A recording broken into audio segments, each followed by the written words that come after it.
வாழிய செந்தமிழ் வாழ்க நற்றமிழர் வாழிய பாரத மணித்திருநாடு. பாரத மணித்திருநாடு நேயர்கள் அனைவருக்கும் வணக்கம். இன்று கோகுலாஷ்டமி, கண்ணன் பிறந்த நாள், கிருஷ்ண பரமாத்மா அவதரித்த நன்னாள்.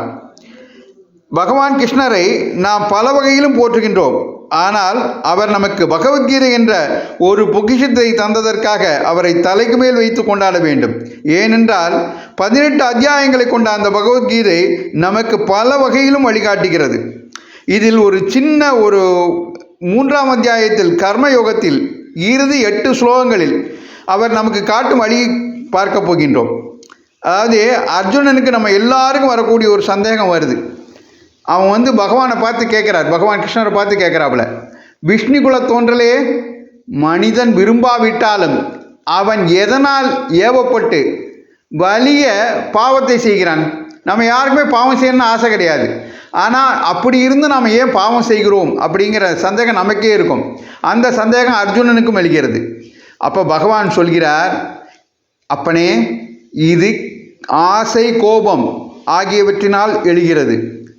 இது ரஜோகுணம் என்கின்ற குணத்திலே பிறந்தது. பெருந்தீனி வேண்டுவது, கொடிய பாவத்தை விளைவிப்பது. இவ்வுலகில் உனக்கும் இவையே சத்துரு என்று தெரிந்து கொள், பகைவன் என்று புரிந்து கொள்.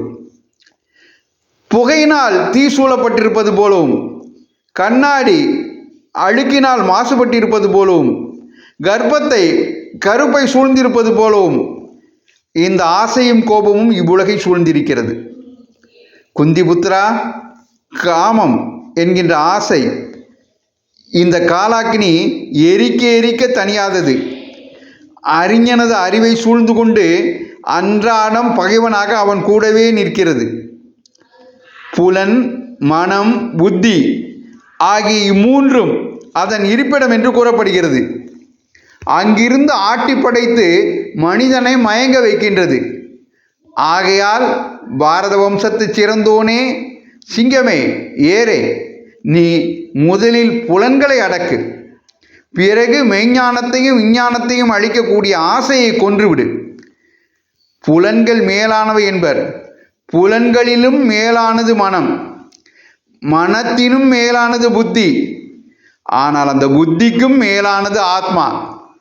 தோல்வழி படைத்த அர்ஜுனா, ஆத்மா புத்தியிலும் வல்லது என்று தேர்ந்து ஆன்ம சக்தியால் இதயத்தை ஆண்டு நிறுத்தி பல வடிவம் கொள்ளும் இந்த பகையை, உட்பகையை, ஆசை கோபம் என்கின்ற இந்த பகைகளை வீரனே வெல்வாயாக என்று கூறுகிறார். நன்றி, வணக்கம், ஜெய் ஹிந்த்.